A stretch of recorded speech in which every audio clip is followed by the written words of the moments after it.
I think I left school at about 11 or because the guards was after me. At that time you get summoned. You had to walk. Well, yes, I was walking out in a place called Jemmy Farrell's at Bow Hill. I used to ride me bike out in a fruit garden, like a fruit farm. There used to be a lad by the name of the Munchie Gainer. Had one of hacker lorries. And he'd be going around collecting from these different fruit farms. Like there was fruit farms all over, like little one. Like Jemmy Farrell, and then there used to be barrels of raspberries and different things. And he'd collect them. And I remember picking blackberries and a chip of blackberries. We used to bring them down and he'd take them away. And we used to get 3 shillings a chip. And then you get a farm that length and there'd be every kind of things, different, what would you call it, Francis? Commissions and towels and everything. And again you get down, you'd be only on 2 shillings. So, and you were out all day picking them blackberries. Oh yeah, sure, I worked in the hosiery factory and it was Smith & Co. and White's under it. I'd be walking up and down and I'd be watching out for ladders, a ladder now coming in the stocking. And I'd have to stop it and pick up a stitch and put it on the machine. Like if the ladder went, the stocking would be no use. That was nylons they made. But I'm telling you, the lad that I was working for, and he'd give you a belt in the head if you missed a ladder. He'd say you're blind or what. And the water would be coming down your eyes because it was that warm in them. That's how I'm deaf. The noise was shocking. And there's no such thing as ear muffs or anything that time. You wouldn't. So I was there. Oh, gee, there's an old lad that used to be on the machine called the Plum Fox. Jeez, he was an out-and-out gouger. And if you turned crooked, if you turned crooked, he'd give you a clatter, on the hosiery. And then there was another what they call a linen mill in Mill Street. Belonged to Gallons.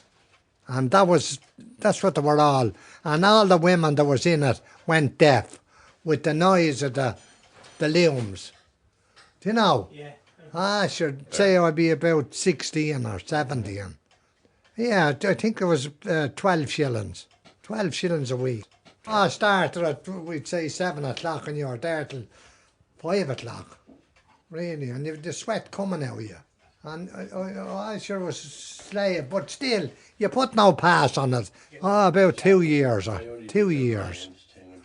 It was the only place you get a job. Oh yeah, there was an excursion from Balbriggan Harbour to Landudno. And that used to be every year. They'd get a boat over into the harbour of Balbriggan, and a whole lot of it just go over to Landudno for the day. Oh yeah, and they tell you what used to come in. Steamboats, coal boats, the Moyallen and the Tamlamoa.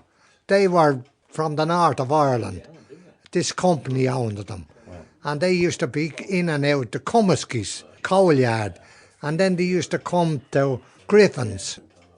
The whole factory, anyone that booked in, go. There was nothing else going. But at that time, the fishing in Balbriggan, they were getting hundreds and hundreds of pounds for their fish. They used to fish for haddock out at the Rock of Bale because there was the Richardsons and the Rellanses and McGilvery's in Balbriggan. They all were the fishermen and the Tewts. That's why I'm related to the Tewts. But they had the run of the fishing boats in Balbriggan. But they were making, oh my God, they were making a fortune. Wasn't there? Same up here, Francis. Yeah, they used to stuff the window rattle, they stuffed it with a fiver. Fiver. Do you know what I mean? That's a fact. We used to be at the dances and there was ladies on one side and gents on the other. And when the dance would be called, the women, there was a toilet there in Rush. And if the women they'd run into the toilet if they seen a lad that wasn't a good dancer. Run into the toilet. Another fight. Jesus, I'm telling you. I say I'm not going to dance with that lad and into the toilet. He's 2 left feet. Oh, Jesus, don't be talking. Poor old Christo going to Dundalk. I didn't know, but at that time they used to bring the horses on the back of the goods wagons. But the Christo, in any case, shouted out at the back of the wagon. See, hey, Richard.